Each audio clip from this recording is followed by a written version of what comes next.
दोस्तों, आप देख रहे हैं जालोन टाइम्स न्यूज चैनल। हमेशा की तरह अपनी बात शुरू करने के पहले मैं आपसे वही एक गुजारिश करना चाहूँगा, विनती करना चाहूँगा, निवेदन करना चाहूँगा, अपील करना चाहूँगा कि आप हमारे चैनल को सब्सक्राइब और लाइक जरूर कर लें और इसमें जो बेल आइकॉन है, मतलब घंटी की आकृति का जो बटन है, उसको दबा दें ताकि जो भी नया नोटिफिकेशन, जो भी नया वीडियो हम डालें उसका नोटिफिकेशन आपको तत्काल मिल जाया करे, तत्काल उसकी सूचना मिल जाया करे। क्योंकि मुझे मालूम है कि जो दर्शक हमारा वीडियो देख लेते हैं वो दर्शक बहुत उनको पसंद आता है वो हमारा वीडियो, और उसके बाद में फिर वो चाहते हैं कि जो आइंदा भी हम वीडियो डालें उसको देखने का मौका उनको मिलता रहे। तो ये अगर आप इसको बेल आइकॉन दबा देंगे तो इसमें आपको इसमें बहुत मदद मिलेगी। साथ साथ में आप कमेंट बॉक्स में अपनी राय लिखना, आज के वीडियो के बारे में अपनी राय लिखना न भूलें। इन दिनों जो चर्चा का खास विषय है वो चर्चा का विषय वही बना हुआ है जो भारतीय जनता पार्टी के राष्ट्रीय अध्यक्ष जेपी नड्डा ने उसको इंडियन एक्सप्रेस को जो साक्षात्कार दिया है इंडियन एक्सप्रेस में उनका जो साक्षात्कार छपा है, राजनीतिक क्षेत्र में सबसे ज्यादा चर्चा का विषय वही बना हुआ है। और उसमें उन्होंने जो है एक कभी उम्मीद नहीं की जा सकती कि जो भारतीय जनता पार्टी के लोग हैं जो संघ को अपना गुरु मानते हैं, तो कभी उम्मीद नहीं की जाती थी कि भारतीय जनता पार्टी के लोग सार्वजनिक रूप से संघ के प्रति इस तरह से अवहेलना का या अवज्ञा को प्रदर्शित करने का कार्य करेंगे। हालांकि उनकी भाषा बहुत सौम्य रही जेपी नड्डा साहब की, लेकिन उन्होंने कुल मिला के जो कहा, उनके शब्द चाहे जितने मुलायम रहे हों और हम उनकी जो उनको बता रहे उसका आशय बता रहे उसमें थोड़े कठोर शब्द आ गए, लेकिन वास्तविकता ये है कि उनका आशय यही निकलता है कि उन्होंने कहा कि अटल जी के युग में संघ की गर्ज होगी भारतीय जनता पार्टी की, क्योंकि उस समय भारतीय जनता पार्टी अक्षम थी, उसके पास में उतना संगठन कौशल नहीं था। लेकिन अब इस मोदी युग में भारतीय जनता पार्टी का संगठन बहुत विशाल और व्यापक बना हो गया है और उसकी स्वीकृति बहुत ज्यादा बढ़ गई है। उसके पास में अपनी इतनी बड़ी मशीनरी है कि उसे किसी संघ या किसी संगठन के सहारे की जरूरत नहीं, वो किसी का मोहताज नहीं। और संघ जो है, हम हो सकता है कि वैचारिक रूप से हमारे और संघ के बीच में नजदीकी हो, हम जो है जो संघ की विचारधारा है उसी पर हम चलने वाले लोग हों, तो इस तरीके से हम ये तो मान सकते हैं कि हम और संघ एक ही वैचारिक परिवार के अंग है, लेकिन सबकी भूमिकाएं अलग अलग हैं। संघ एक सांस्कृतिक संगठन अपने को कहता है तो वो सांस्कृतिक सरोकारों तक अपने को सीमित रखे। उनका जो इंटरव्यू का मुख्य जो मकसद था वो संघ को ये संदेश देना था कि वो अपनी सीमाएं समझे, वो इस गलतफहमी में कतई नहीं रहे कि वो भारतीय जनता पार्टी को चलाने वाला संगठन है।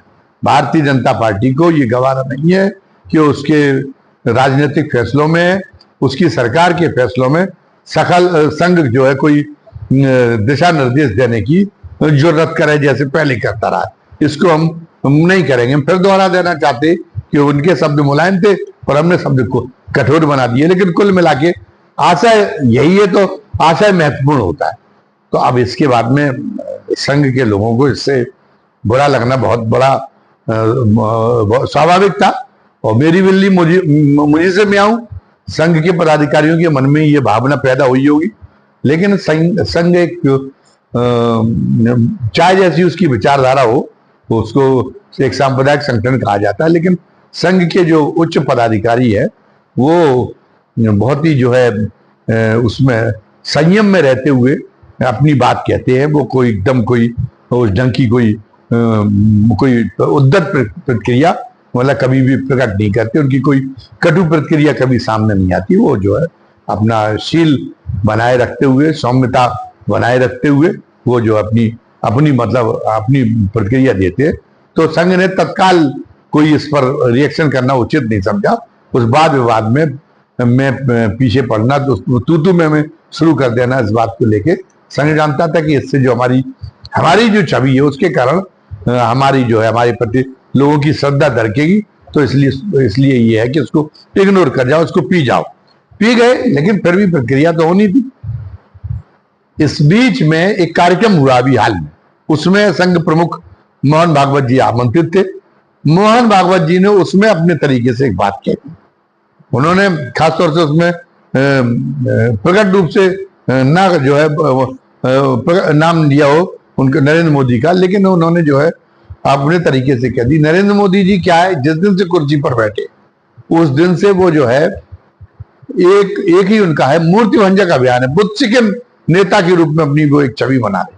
उसके पहले इतनी बड़ी कुर्सी पे जो भी नेता बैठते हैं, प्रधानमंत्री हो, गृह मंत्री हो, मुख्यमंत्री हो, जो उनके विरोधी हो, उनके विरोधियों पर प्रहार तो वो करते ही हैं, लेकिन अब एक रिक्शा वाले के प्रहार करने में, एक जो है सब्जी मंडी के लोगों के आपस में लड़ने में, और उसमें मुख्यमंत्री और प्रधानमंत्री कुर्सी पे बैठा हो, उसकी भाषा में तो अंतर होता ही है। मतलब वो अपनी जो है पूरी भद्रता बनाए रखते हुए और वो शब्दों की कौशल उसमें दिखाता है कि उसमें कहीं कटुता का समावेश ना हो, उसमें कहीं धृष्टता नजर ना आए, उस ढंग से प्रहार कर लें। लेकिन वो तो बहुत अधिक कटु हो जाते हैं और यहाँ तक कि अभद्र भी हो जाते हैं मोदी जी। और उनका एक लक्ष्य ये रहता कि पहले के जितने भी नेता हैं हमारे पहले के, चाहे उन्होंने आजादी की लड़ाई में उनका बड़ा योगदान रहा हो, चाहे उन्होंने चाहे जितने बड़े बलिदान किए हों, चाहे उनको खूब जेल करी हो, उन सारे ये बताना कि अभी तक का जो इतिहास है, उस इतिहास में कोई नेता ने किसी ने कोई काम नहीं किया, देश के लिए कोई योगदान नहीं दिया, अकेले हमने योगदान दिया है। यहां तक कि वो अटल जी को भी प्रकारांतर से समझ लेते, उनके कार्यकाल को भी, क्योंकि उनके भी योगदान की अब वो अटल जी की चर्चा नहीं करते। वो ये साबित करते कि अटल जी का योगदान भी बिना कहे कि वो भी योगदान तुच्छ था, और इनको तो वो साबित करते कि ये तो आजादी की लड़ाई लड़ी होगी नेहरू जी ने, लेकिन नेहरू जी खलनायक थे, वो तो पाकिस्तान परस्त थे, वो तो हिंदुस्तान का बड़ा नुकसान चाहते थे इस ढंग की, और जो भी देश में बुरा हुआ है सारा नेहरू जी ने किया है।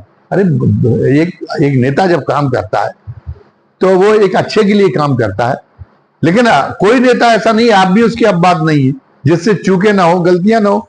गलतियां कभी हो सकती है, फैसले में मूल्यांकन करने में भावना गलत ना हो तब भी हो सकती है। और आप खुद भी एक बार कह चुके कि एक जो प्रधानमंत्रियों का संग्रहालय बन रहा था, उसकी नींव रखते समय आप कह चुके कि नहीं, मैं ये मानता हूं कि आजादी की बात से जितने भी प्रधानमंत्री हुए मेरे पहले भी, उन्होंने जो है सबने अपने अपने तरीके से इस देश के विकास में, इस देश को मजबूत करने में योगदान किया है। उस समय तो वो कह गए, लेकिन उनके अंदर इतनी ईर्ष्या है, इतनी अपने आप को एक अद्भुत व्यक्तित्व एक वो के रूप में पेश करने का, न कभी हुआ था न कभी ऐसा होगा, इस रूप में अपनी एक छवि गढ़ने की जो है उनको, उनके अंदर इतनी लोलुपता है कि वो भूल जाते कि उस समय हमने ये कहा था। वो फिर जो भी गलती हुई, सवेरे से लेकर शाम तक आपको 10 साल हो गए सरकार चलाते हुए, एक ही राग अलापना है। और आप ऐसे लोगों को, कंगना रनौत जैसे लोगों को पैदा करना चाहते जो ये कहें कि नहीं, देश की आजादी तो 2014 में आई, उसके पहले देश आजादी नहीं था। और कंगना रनौत का तो इतिहास ज्ञान अद्भुत है। अभी तो उन्होंने वहां लड़ई मंडी से चुनाव ये भी कह दिया कि भारत के पहले प्रधानमंत्री तो नेताजी सुभाष चंद्र बोस थे।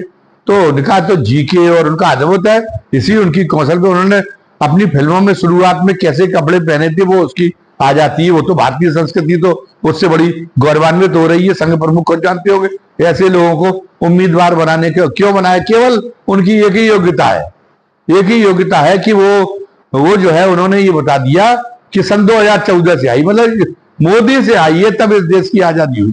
देश में जो कुछ काम है ये उनको कहना होता है। जो मोदी जी की तारीफ कर दे, वो चाहे हिंदुत्व की आइडियोलॉजी के खिलाफ हो, चाहे वो जो है कुछ भी ना हो, मतलब चाहे वो जो भारतीय संस्कृति की जो मर्यादा है उसकी मर्यादा का को बिल्कुल एक तरह से मटिया मैट करते हुए, और वो एक लगभग पूरी तरह से नग्न फोटो देती रही हो कंगना रनौत, लेकिन महान है। जैसे कि मुलायम सिंह उनके बहुत महान है।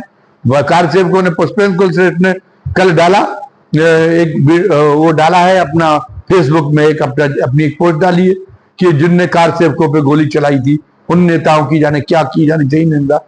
अरे पुष्पेंद्र को जी, अगर आप वास्तव में इतने हिंदूवादी कार सेवकों पे गोली चलाई जाने की घटना की का आपके इतने अंदर दर्द है, तो फिर आप ये मोदी जी की भाड़गिरी क्यों करते हैं?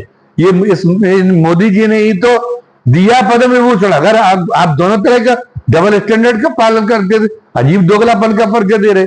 अगर कार सेवकों के ऊपर गोली चलाना बहुत बड़ा पाप है, उन्हें आप राम भक्त मानते हैं, तो फिर किसी पापी को केवल इसलिए क्योंकि मोदी जी की उन्होंने व्यक्तिगत तारीफ कर दी थी, ये कह दिया था मुलायम सिंह जी ने जिंदा रहते हुए कि मैं आशीर्वाद देता हूं कि मुलायम ये क्या फिर प्रधानमंत्री बने।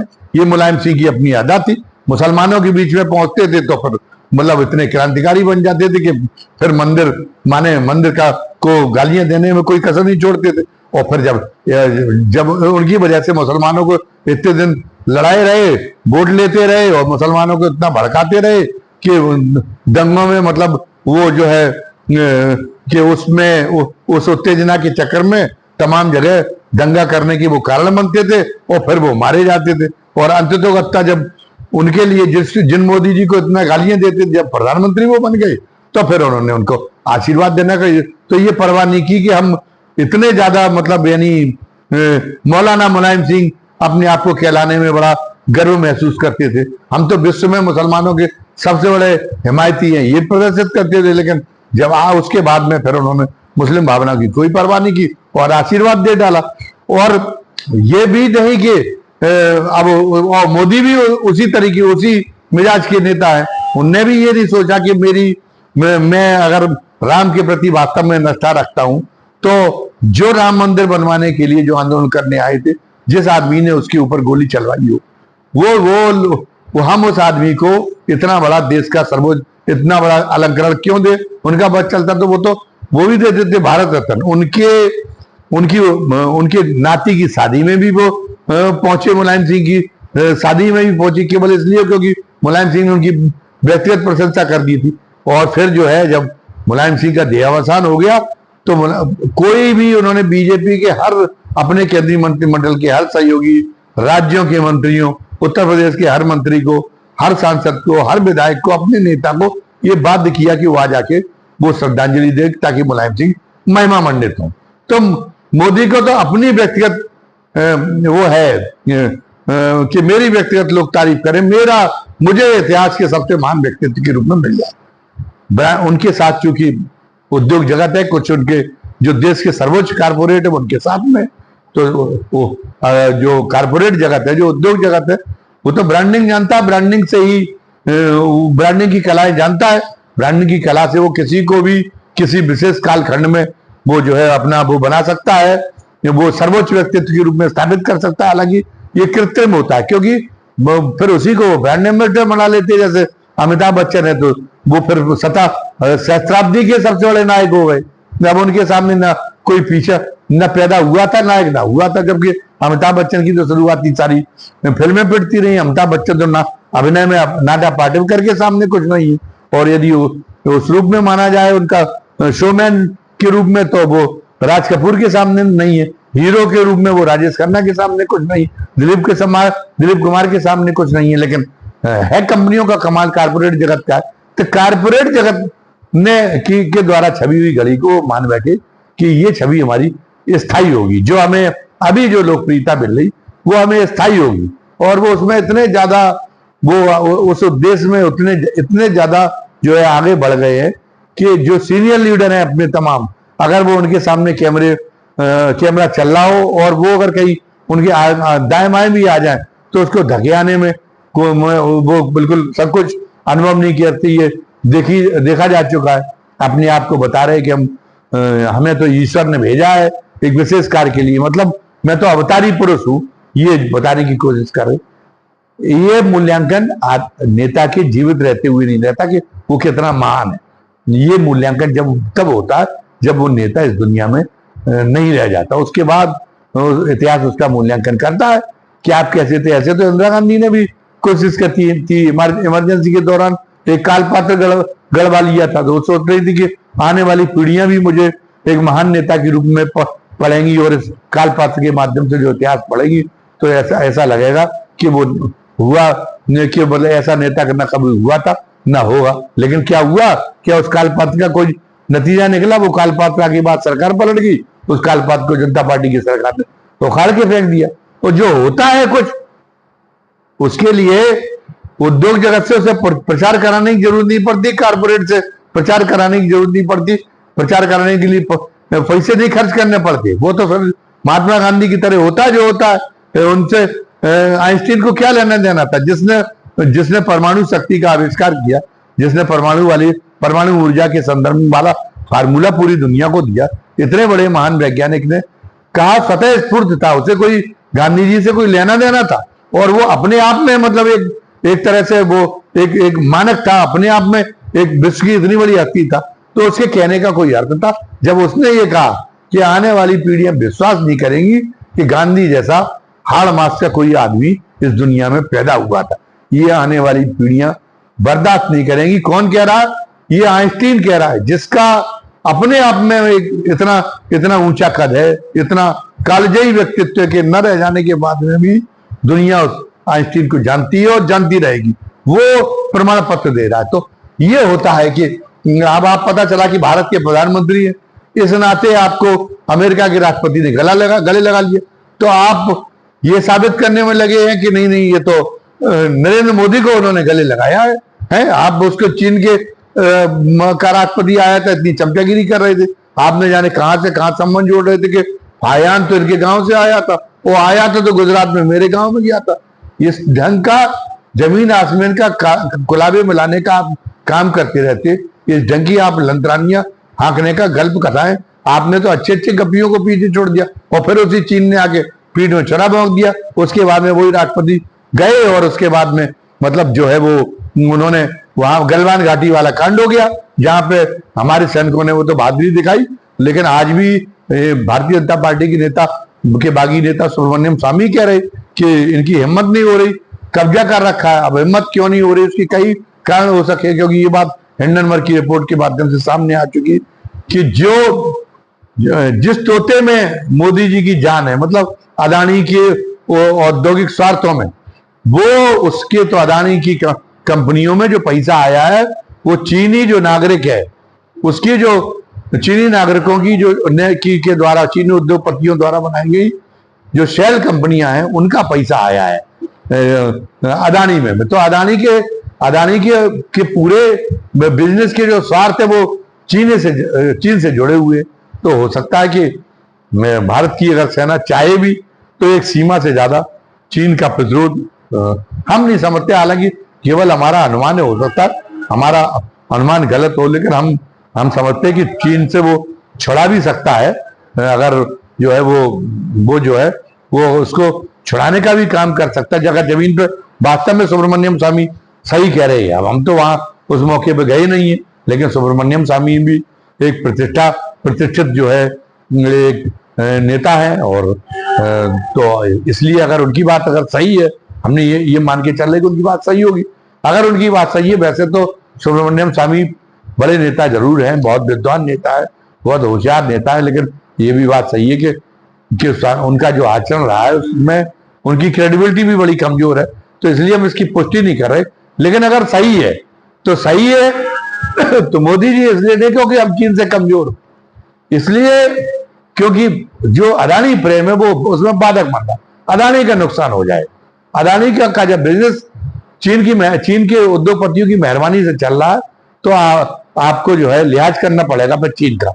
आखिर आप जो अखबारों में तो हिंदुस्तान के मीडिया पे तो ये चर्चा होती है कि इतना ज्यादा कब्जा हो चुका है मोदी का, वो गोदी मीडिया कही जाने लगी, तो वो पूरी बात नहीं चाहते। लेकिन ये सवाल तो अभी भी है कि जब उसने बुलाया नहीं था मियां नवाज शरीफ ने अपनी पोती की शादी में, तो आप जो है बेगानी शादी में अब्दुल्ला दीवाना बन के क्यों पहुंच गए थे पाकिस्तान? है आपका कोई कार्यक्रम नहीं था और उसकी अम्मी के लिए, नवाज शरीफ की अम्मी के लिए साड़ी लेके पहुंच गए थे, वहां चरण स्पर्श करने लगे थे। तो आज आप कह रहे हैं कि पाकिस्तान तो बहुत बड़ा सबसे बड़ा दुश्मन है भारत का, और ये पाकिस्तान तारीफ कर रहा है भारतीय नेताओं की क्योंकि ये पाकिस्तान परस्त। अगर तारीफ के आधार पर ये किसी की देशभक्ति पे, अगर पाकिस्तान की तारीफ के आधार पर अगर किसी की देशभक्ति पे संदेह किया जाएगा तो वो तो लपेटे में आप आ जाएंगे। अखबारों में तो आपकी मीडिया तो दोनों तरफ का काम करती है। आपकी जो मीडिया है वो तमाम सारे पाकिस्तानी नेताओं को बयान छापती रहती है कि वो पाकिस्तानी नेता ये कह रहे कि हमारे देश को भी मोदी जी जैसे प्रधानमंत्री की जरूरत है। तो अगर ये अगर आधार है तारीफ, आपको ये भी पता नहीं चलता कि आप क्या कह रहे हैं। आप दोनों तरह की बात कह जाती है। अगर पाकिस्तान का नेता अगर हिंदुस्तान के किसी नेता की तारीफ करता है तो हिंदुस्तान के इस नेता की देशभक्ति पर संदेह किया जाना चाहिए। तो वो तो फिर उसमें तो आप भी आ गए, वहां तो आप भी खड़े नजर आ रहे क्योंकि आपकी तारीफ भी बहुत हो रही है। हालांकि ये बात सही है कि मोदी जी में और तमाम सारी कमियां हों, लेकिन ये हम कह सकते हैं कि नहीं, उनकी राष्ट्रभक्ति में संदेह नहीं किया जा सकता। लेकिन हम फिर कह रहे कि वो वही उसी बात पर फिर आते कि मोदी जी के जो बुतशिकन जो उनका रवैया है, जो मूर्ति भंजक रवैया है कि सारी पहले के सारे नेताओं का की जो छवि है उसको इतनी ध्वस्त कर दिया जाए कि उसमें पर्दे पर, राजनीतिक पटल पर, भारत उस पटल पे मेरे अलावा किसी का चेहरा भारत में न दिखाई दे। ये एक बहुत खतरनाक प्रवृत्ति है। और संघ जिस टाइप का संस्कारी संगठन है, निश्चित रूप से संघ को ये रास नहीं आ रहा होगा। तो संघ ने, इसलिए संघ प्रमुख ने, वो जिस कार्यक्रम की हम चर्चा कर रहे थे उस पर फिर आते कि संघ प्रमुख ने उस कार्यक्रम में ये कहा कि कांग्रेस और नेहरू का भी इस देश में पर बहुत बड़ा, देश के को आगे बढ़ाने में उन लोगों का भी योगदान बहुत ज्यादा है। मतलब देश, नेहरू जी का भी, जिनकी यार सवेरे से लेकर शाम तक आलोचना करते हैं और मतलब ये साबित करती कि नेहरू जैसे कुछ था ही नहीं, नेहरू एक लंपट था, नेहरू एक अंग्रेज, नेहरू एक मुसलमानों का हम हिमायती था, नेहरू ने हिंदुस्तान को चौपट कर दिया, ऐसी नीतियां लागू की, ये देशभर चलाए जाते हैं। संघ प्रमुख ने कहा कि नहीं, संघ प्रमुख समझ रहे हैं कि इसका खामियाजा भोगना पड़ेगा। इस टाइप की अगर एक जहरीली भाषा का इस्तेमाल करते तो हमने जो अभी तक संघ के इतने लोग आए हैं, उन्होंने अपने आचरण से, अपनी भाषा के माध्यम से जो कमाया है, संघ के जो विरोधी हैं वो तक संघ की इस बात के लिए तारीफ करते कि संघ के लोग सौम्य बहुत होते, संस्कारी बहुत होते। तो इसलिए उन्होंने एक संदेश देना चाहा मोदी जी को कि ये आपको अपनी इस बेलगाम शब्दावली के में मतलब जो है वो सुधार करना पड़ेगा। और जो देश के सर्वमान्य नेता हैं, उन देश के सर्वमान्य नेताओं पर एक टिप्पणी करने में सुधार करना पड़ेगा। और इस ढंग की इतने करोड़ की जो है गर्लफ्रेंड, और वो जिस सोनिया जी के लिए करोड़ों लोग सोनिया गांधी के व्यक्तित्व से, उनके आचरण से प्रभावित होने के कारण, जब जिन करोड़ों मतदाताओं ने 2004 के चुनाव में अटल जी जैसी बड़ी शख्सियत के मुकाबले में कांग्रेस को चुना, तो ये उन सबका, हिंदुस्तान की बहुसंख्यक जनता का भी अपमान है। आखिर आप ही तो जजमेंट है नहीं, आप ही तो ईश्वर के द्वारा पैदा किए हुए हैं नहीं। और ये भारत आज बहुत बड़ा देश हो गया, उसको बड़ी विराटता का परिचय देना होगा। आज आपका एक जो है, आपके यहाँ का एक व्यक्ति अगर इंग्लैंड का जिसने यहाँ कब्जा किया वो प्रधानमंत्री हो सकता है, इंग्लैंड इतने बड़ेपन का परिचय दे सकता है, तो आज तो आप तो संख्या की दृष्टिकोण से दुनिया के सबसे बड़े लोकतंत्र है, तो आपको तो उससे ज्यादा लंबी लकीर खेलनी चाहिए। वसुदेव कुटुंबकम तो हमारी संस्कृति का पुराना नारा है, और आप उस टाइम की संकीर्णता को बल देने का काम कर रहे हैं कि नहीं, जो हमारे देश में पैदा नहीं हुआ वो तो हमारे देश में जो वो अच्छा आदमी नहीं हो सकता, वो विद्वान नहीं हो सकता।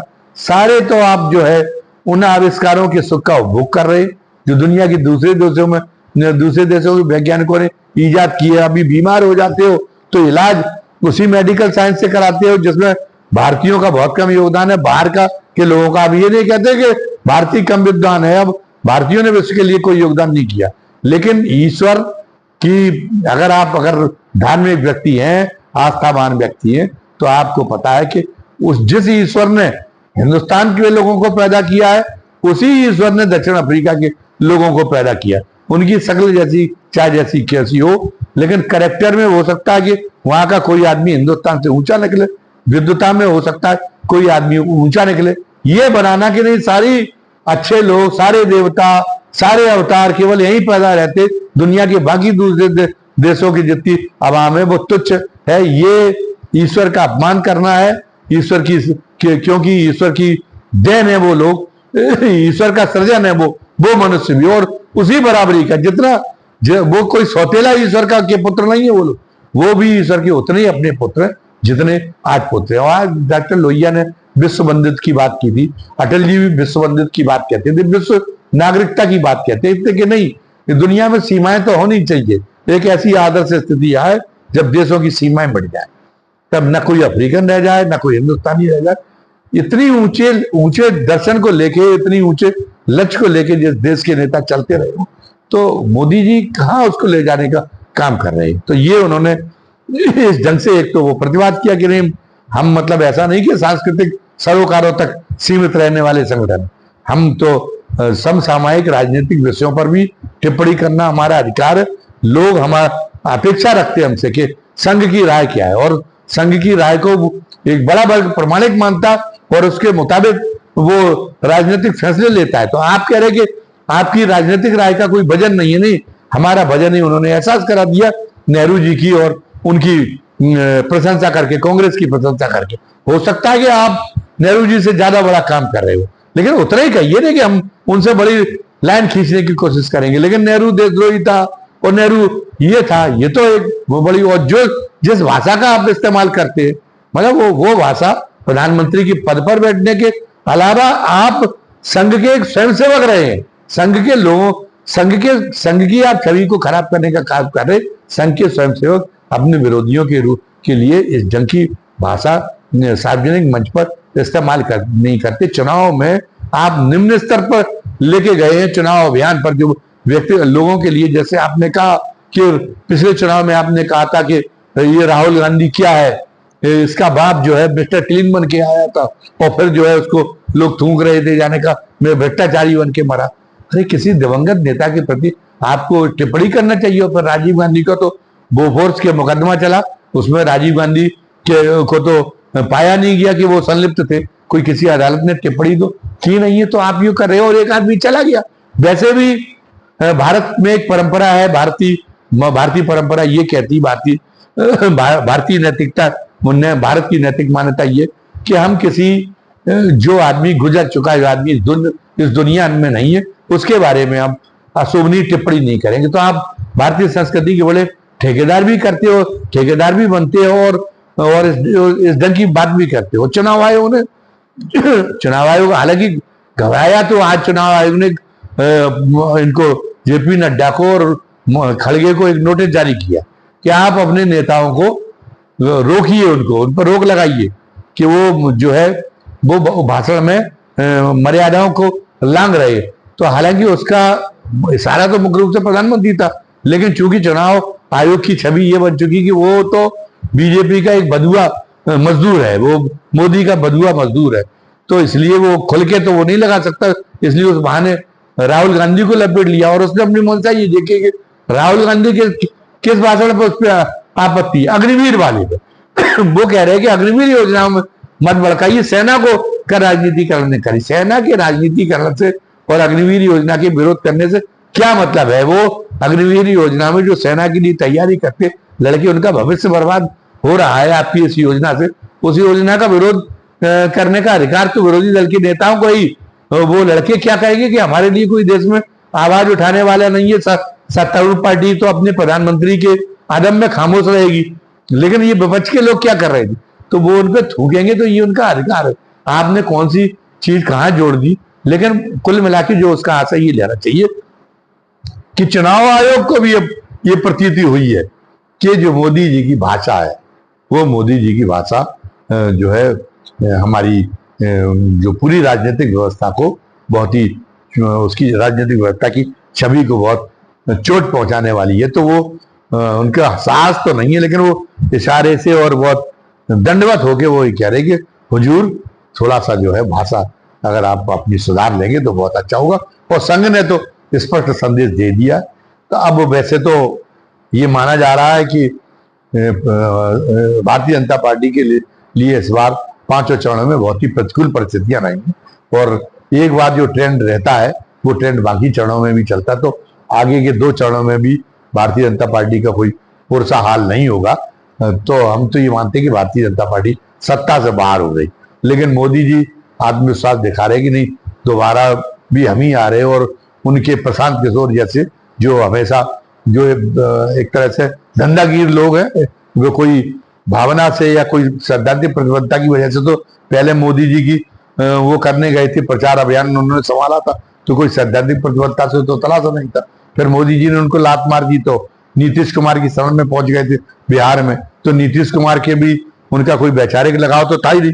फिर वो कांग्रेस में पहुंच गए थे, तो कांग्रेस में उन्होंने ऐसा मशवरा दे डाला कि उनके चक्कर में उत्तर प्रदेश विधानसभा के चुनाव में राहुल गांधी ने शीला दीक्षित को मुख्यमंत्री के रूप में प्रोजेक्ट कर दिया, जिनकी उम्र इतनी ज्यादा हो गई थी कि जब वो उत्तर प्रदेश में आई हो, प्रयागराज से उनका वो उनकी शोभा यात्रा निकल रही थी, तो रास्ते में धूप की वजह से बेहोश होकर गिर गई, और उसका मैसेज इतना गलत गया लोगों के बीच में कि उनका कांग्रेस का मटिया मैट होगा। इस बार भी वो सोच रहे थे कि वो कांग्रेस हमें हायर कर ले, हमें रुपया दे दे। कांग्रेस ने उनको घास नहीं डाली। कांग्रेस कोई तेलंगाना के एक नए चुनाव विशेषज्ञ हैं, राहुल गांधी ने उनको जो है हायर कर रखा है, उनको वो कांग्रेस के पूरे प्रचार अभियान की रणनीति को संभाले हुए। तो इससे बुरा मान के वो अब बताने लगे कि नहीं, मोदी जी का कोई फिर बहुमत मिलने वाला है। अब मिल जाए तो बहुत अच्छा है, लेकिन दिखाई नहीं देता। ये दिखाई देता सत्ता से बाहर होना पड़ेगा। लेकिन हमारी शुभकामनाएं बहुत साथ है। प्रशांत किशोर कह रहे आप में आत्मविश्वास के आप ही तीसरी बार सत्ता में आ जाए, लेकिन आप अगर आ जाएं तो जो उन्होंने संघ की जिन बातों से आप की दार बढ़ी है, और उनमें से एक ये भी बात है कि आप अपने पद की गरिमा को समझें, बेलगाम उस संकल्प शब्दावली का इस्तेमाल न करें, विरोधी दलों को आप नीचा दिखाएं, और ये न करें कि आप जो है आपके अलावा उस दुनिया में कोई पैदा नहीं हुआ था। इस लोलुपता को पूरा करने के लिए चरित्र हनन का जो अपने से पिछले के सर्वमान्य नेता है, सर्वमान्य नेता के चरित्र हनन का सिलसिला आप तत्काल रोके। अगर आप वास्तव में महान होंगे तो आप जब नहीं रह जाएंगे, आप श्रद्धा अर्जित करने की कोशिश कर रही, ब्रांड नॉमिनेटों के चक्कर जो आपको ब्रांड वो बना, ब्रांडिंग आपकी की जा रही, ब्रांडिंग के चक्कर में मत रहे। ये तो बड़ी भुलावे की चीज है, ये तो आपके न रह जाने के बाद इसका असर खत्म हो जाए। लेकिन अगर आप ऐसे काम करेंगे, आपके खाते में कुछ आपने काम ऐसे किए हैं, लेकिन आज साथ साथ में ये चीजें भी जुड़ जाती हैं, तो फिर उनके पुण्य नष्ट हो जाते हैं। तो वो जो आपके पुण्य उनका आप सहेज है, उनसे आपको जो श्रद्धा मिलेगी वो श्रद्धा स्थायी होगी, और आने वाली पीढ़ियां भी जिन्होंने आपको नहीं देखा होगा वो भी आपका श्रद्धा से नाम लेंगी। और अगर आपने इस पक्ष को ज्यादा बढ़ावा दिया, जो अभी कर रहे हो संकल्प पक्ष को, आपने नकारात्मक पक्ष को बहुत ज्यादा बढ़ावा दिया, आपने कटुता के पक्ष को, आपने जो है मूर्ति भंजन के पक्ष को बहुत बढ़ावा दिया, तो आपके वो पुण्य नष्ट हो जाएंगे, वो श्रद्धा आपकी मटिया मैट हो जाएगी, और आने वाला इतिहास में आपका नाम कोई बहुत अच्छे तरीके से नहीं ले जाएगा। धन्यवाद। जय हिंद, जय भारत।